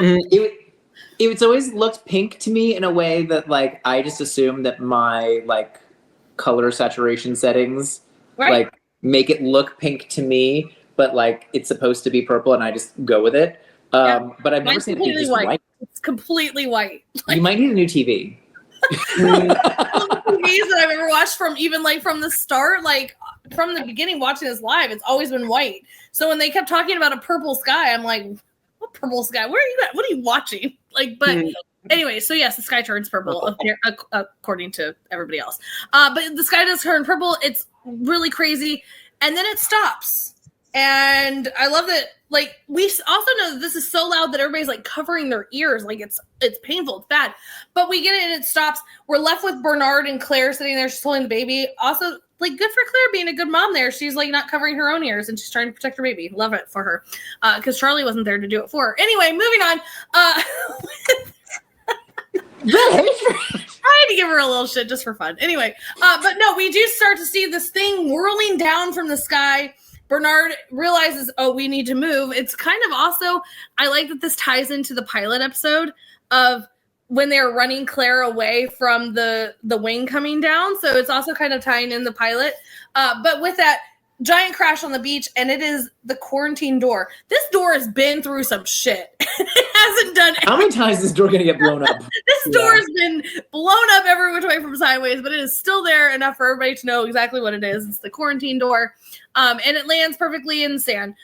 With that, we see that we're left with the people on the beach. They're cleaning up after this. Obviously, it was shaking. The food has fallen off of their pantry that Bernard hates that they have a pantry on the beach there. But they're all cleaning up everything. Charlie returns. And they're like, Charlie, what happened out there? What's going on? And he's like, I don't know. I can't hear. I don't know what's happening. And they're like, well, where's Locke? Where's Echo? What's going on? He's like, they're not back yet? That's a problem. That's a big problem. We got a big problem here. Where are they? where are these people? We don't know. But with that, I love that he looks over and Claire, she's so excited to see him, but she's like not giving two emotions of that. But there's no one else there. And then we do see that now Henry is talking to Michael. He is explaining to him, you know what? Here's your boat. Here's your boat. Take it. Walt's inside. Not the deal I would have made, but the deal was made. Follow the bearing. Take off. See you later. And he goes, well, how do you know I'm not going to tell anybody about this place? He's like, I mean, go for it. You won't be able to find your way back on here. But something tells me you won't, because you're going to have to tell people what you did. And I love that he digs that. Like, he's such an asshole. Like, it's like the salt in the wound, Michael. Like, even we are like telling you he did some fucked up shit. But okay. Okay. But I mean, his face kind of is like, oh God, yeah, you're right. You're right. Yeah, I messed up here.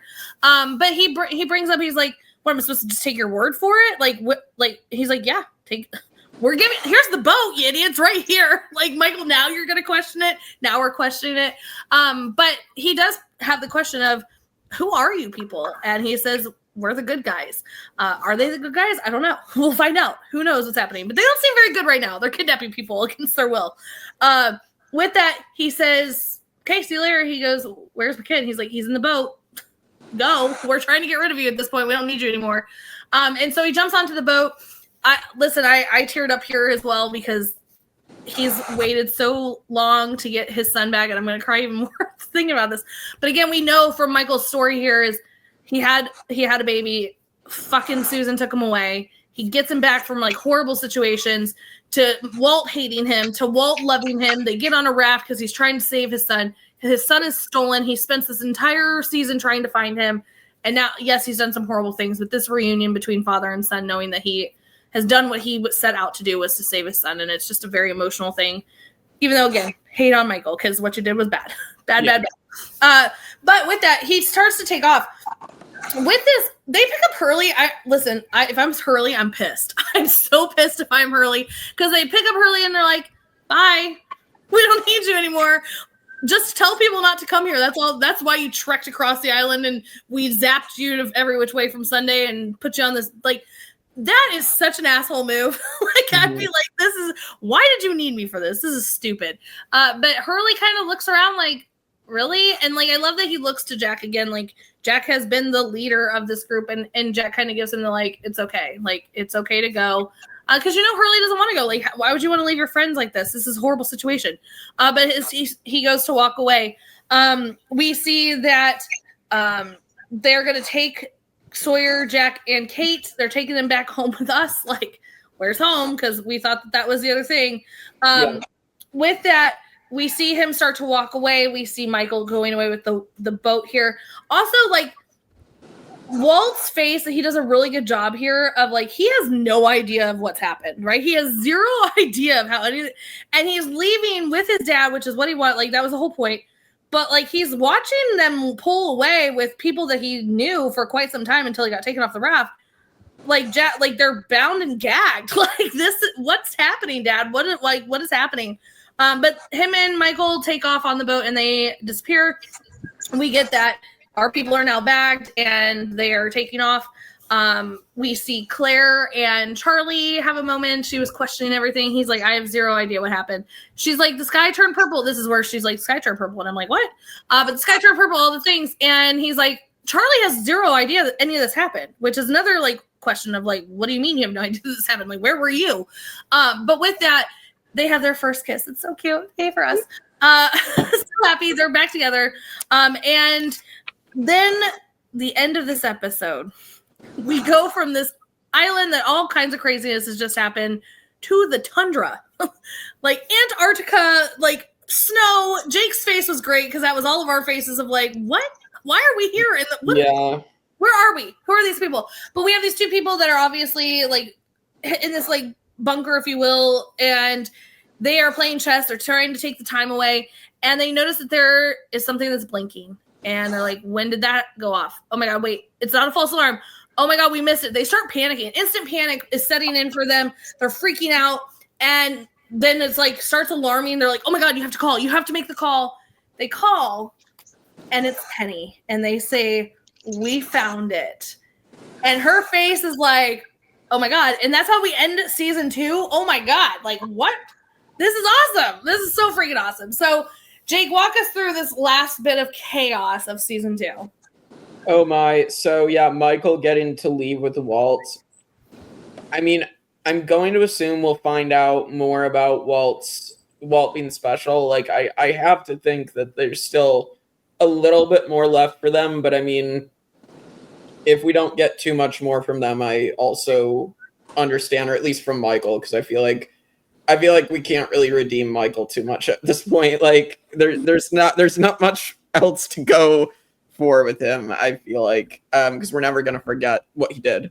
And then yeah, just like sending Hurley back was a bit shocking. Like, why did they need Hurley? Just like. That was a bit confusing to me because you would think they'd actually need Hurley for some other purpose. I mean, we know that Bird's screaming his name. He's had the thing with the numbers. Like, you would think that there's something else there. But yeah, I mean, I'm curious to see where Sawyer, Kate, and Jack are going to be taken, actually. And obviously, we still have Saeed and Sun and Jin that are there to kind of bail them out. So clearly, maybe they, in a way, they sort of just wanted to be taken wherever they needed to be taken to, so they could find out more information about what's been going on with these others. And then, yeah, I was just, like we've said, I was just so confused at, like, the tundra all of a sudden, and then all of a sudden finding out that it ties back into Penny and Desmond, and like it is curious. Like, I do wonder, like, clearly I feel like Desmond and Echo and Locke are all gonna survive somehow. So I assume we're gonna find that out when season 3 kicks off, and we're gonna kind of tie that in, because I would guess that Penny and whatnot, like I said, the theory is that her and like the Woodwards and something are, you know, that's going to fit into the Dharma Initiative somehow. But I guess I have to correct you twice. It's not Woodward. It's Widmore. Widmore, whatever. I don't even care. I don't even care. I just want to not tell you, and then for the rest of the time you can say the word. So. I don't even care about that old dude. He sucks. So, but yeah, that's kind of my thoughts on everything that's happened, and kind of, yeah, we'll see what happens with the 3 that were left down in the hatch. I mean, Charlie has no idea what happened. So, and I guess it is cool. Again, Charlie and Claire, I was like, oh, finally, they're actually kissing and making up. So that's good. But that's my thoughts. Speaking of Widmore, it's actually a fun little thing we can tell you now. We've seen Widmore's name before. When Sun took the pregnancy test, she took a Widmore Industries pregnancy test. So there was a little. We were all in the spoiler section. We were like, "Oh, Widmore, his name popped up." That was crazy. So yeah, that was planted earlier, like the safety switch thing should have been. I think the explosion of the hatch, or like the way the hatch all ended, I like that it's kind of left up in the air. Like, we don't really know what happened. I mean, we see that the quarantine door is blasted into the sky and comes crashing down in our camp. Mm-hmm. There was people in there. Charlie comes walking back, and he doesn't seem too worried that Locke and Echo aren't back yet. So, like, how did they get out of that? It seemed like it was an explosion, but Charlie seems to think everything's going to be fine. So that was like what happened there, really. We don't get answers in this episode, which is like a fun thing to tease over into season 3. And then, like, Henry, just so good.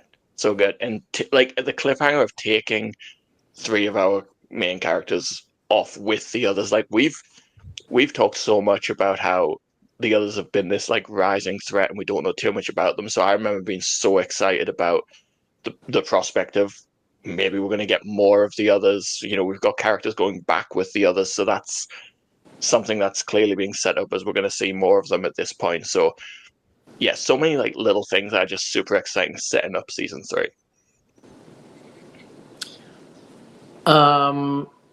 Yeah, I mean, a lot of a lot of the same thoughts. One thing that I did notice that I thought was just like an interesting decision, right? So like as they're having the hoods put over their heads to be taken away, Kate only looks at Jack. She doesn't look back at Sawyer.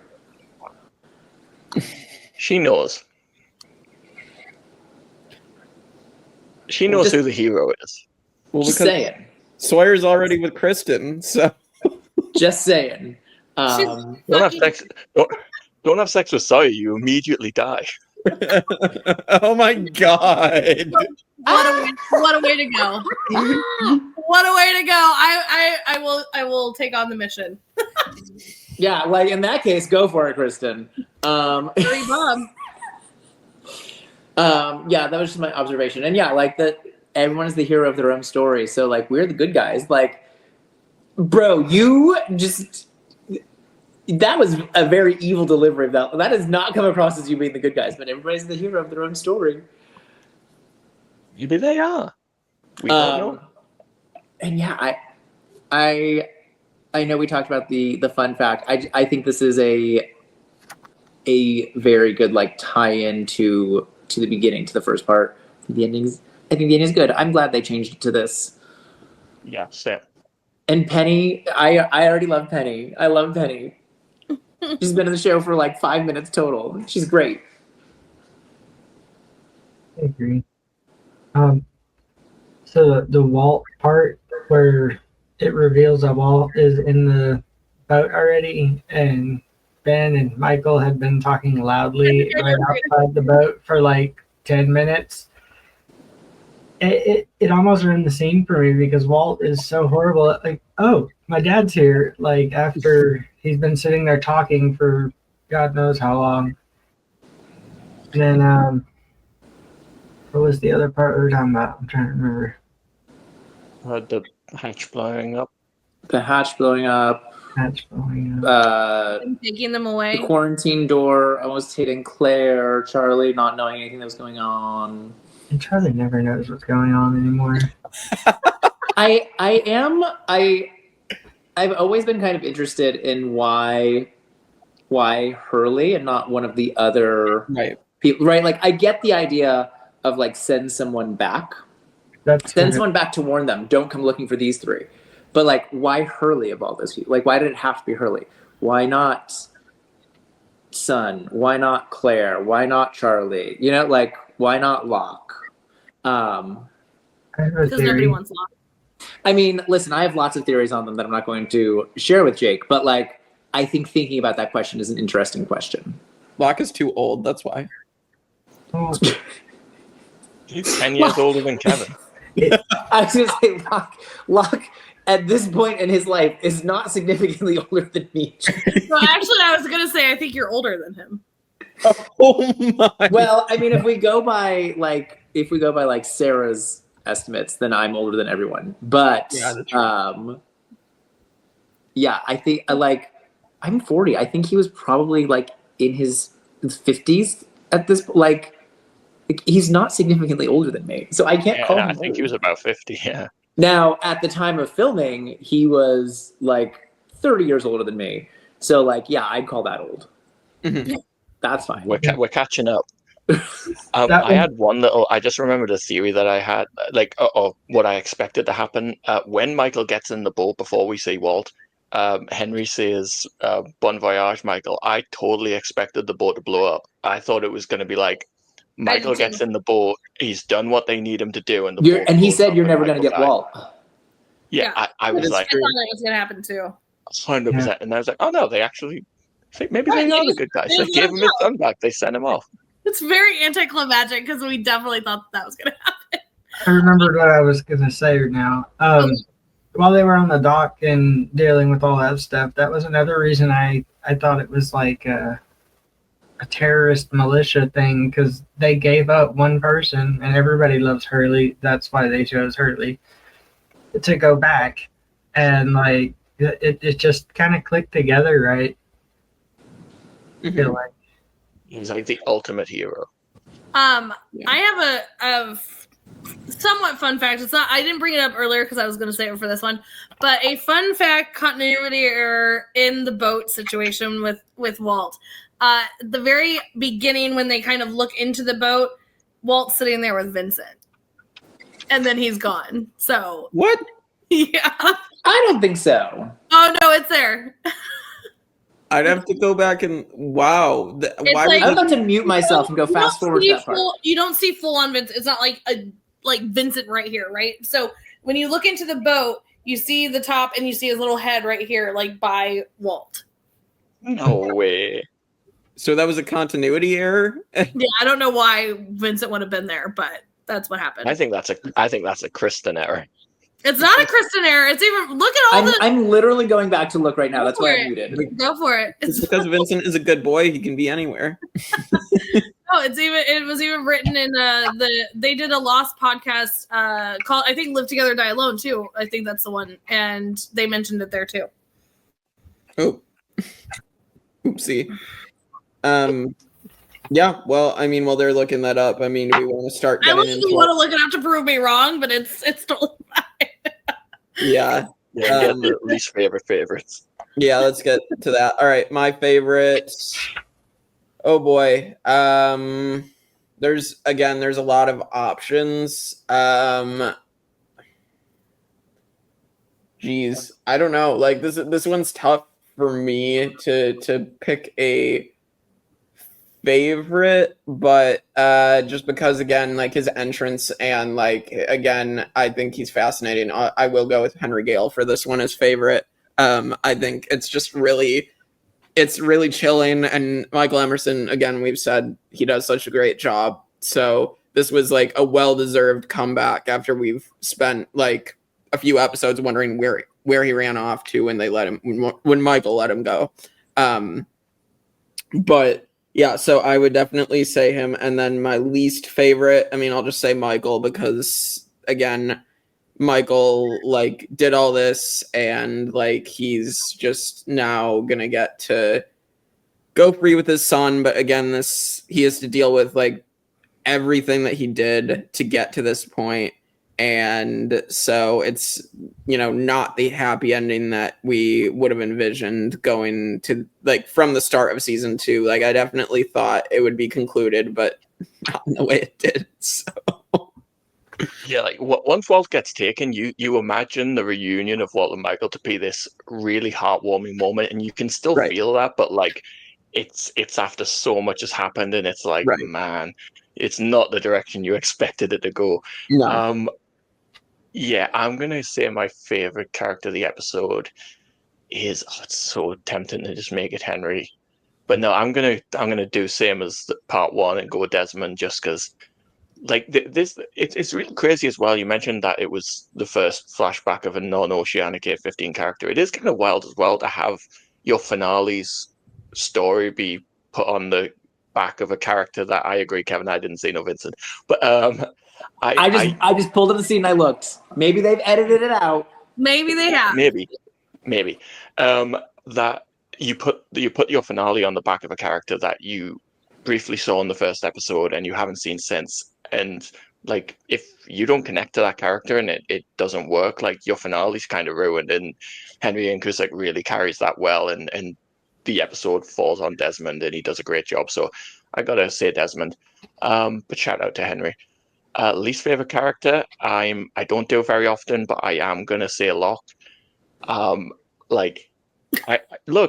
I love Locke. He's one of my favorite characters in television ever. Like, I've done it before. I have. I'm so pleasantly surprised. I'm willing to accept when he makes terrible decisions, and like, man, he was just wrong across the board in this episode, and it's tough to watch. Like, it's like him, like, cowering in the corner of the hatch as everything's kind of going to shit around him and being like, I was wrong. It's like, man, Locke, I love you, but you make it difficult sometimes. It's true. All right, Kevin? I am also going to make John Locke my least favorite character because he's just so annoying. Breaking the computer. Why? Breaking the computer. Why? Like, you're not even listening to Desmond lived in this hatch for years. You're not even listening to him. So annoying.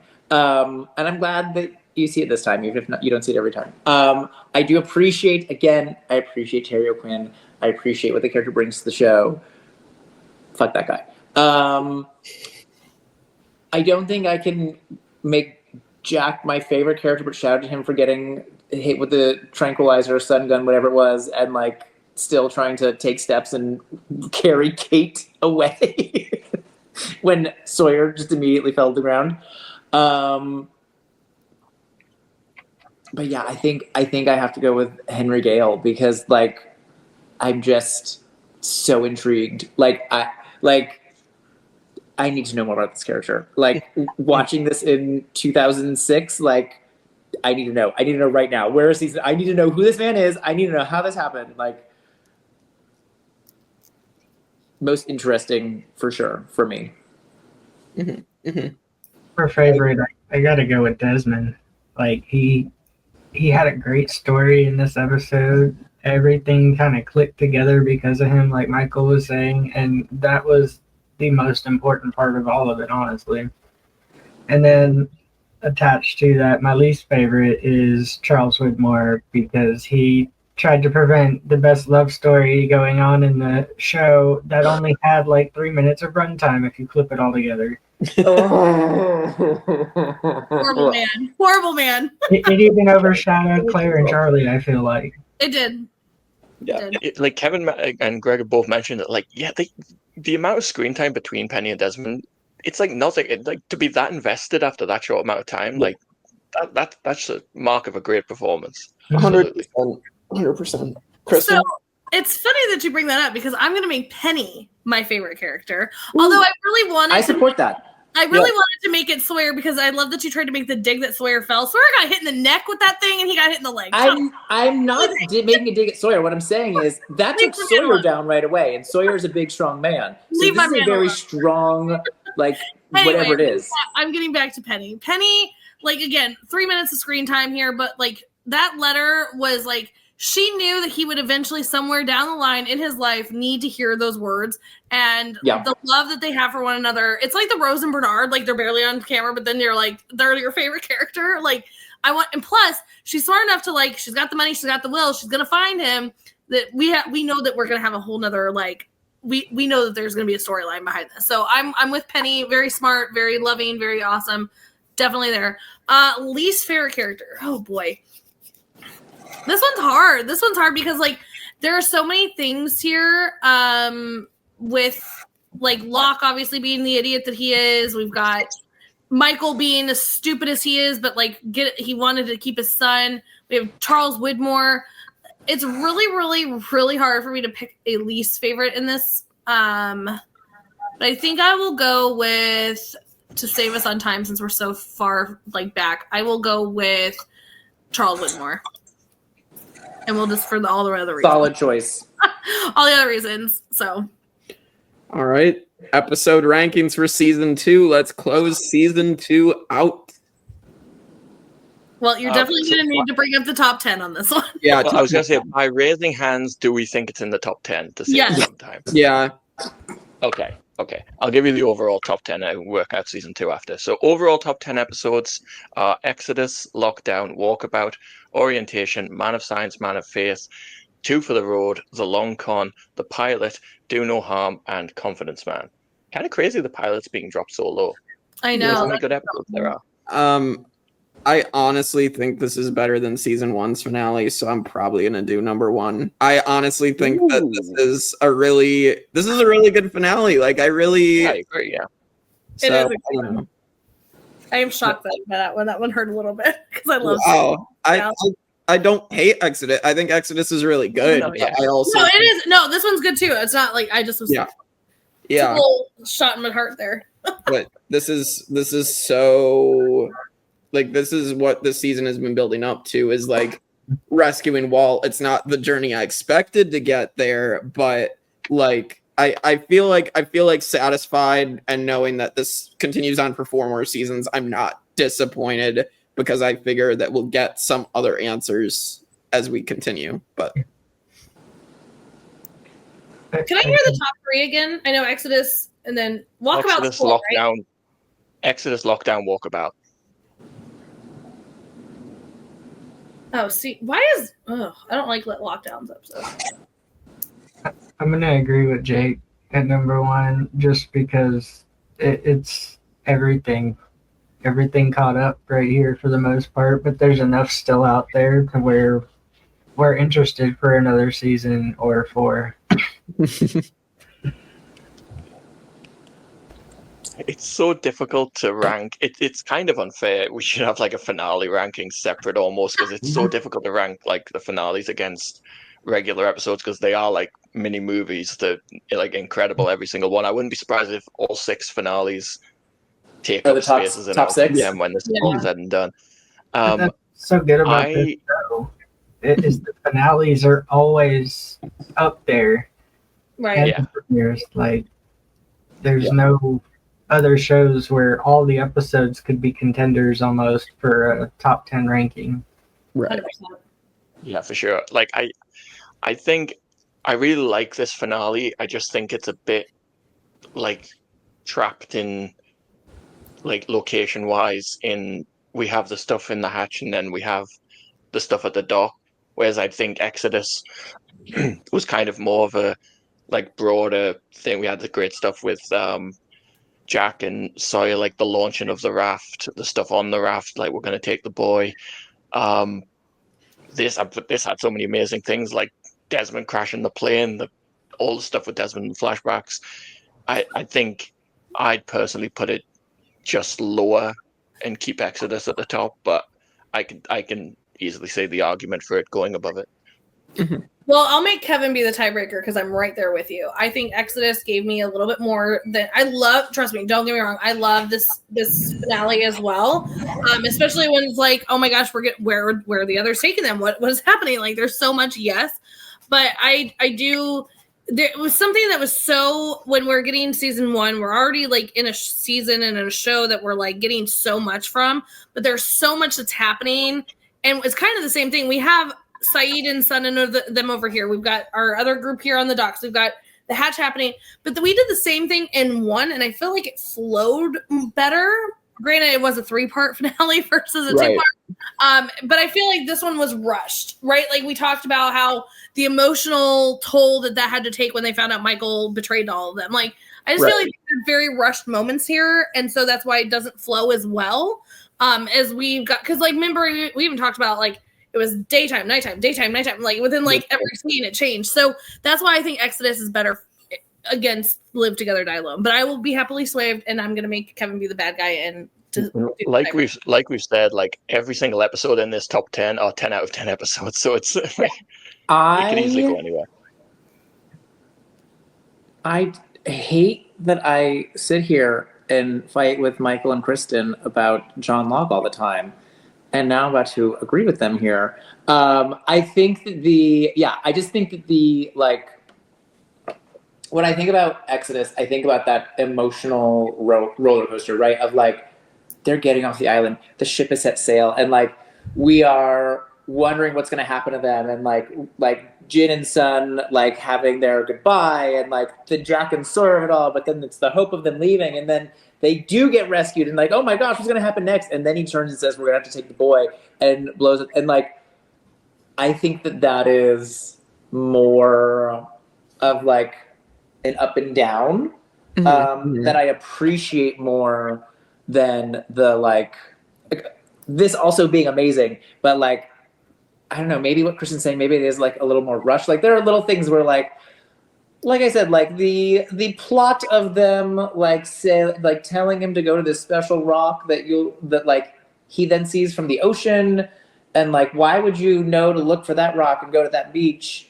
if they're not going there? Like there's a little bit there that is a little like, whereas I think that first one is just done so well. Like you're so taken aback when he says we're gonna have to take the boy. Like we kind of knew that the others were up to something fishy this time around.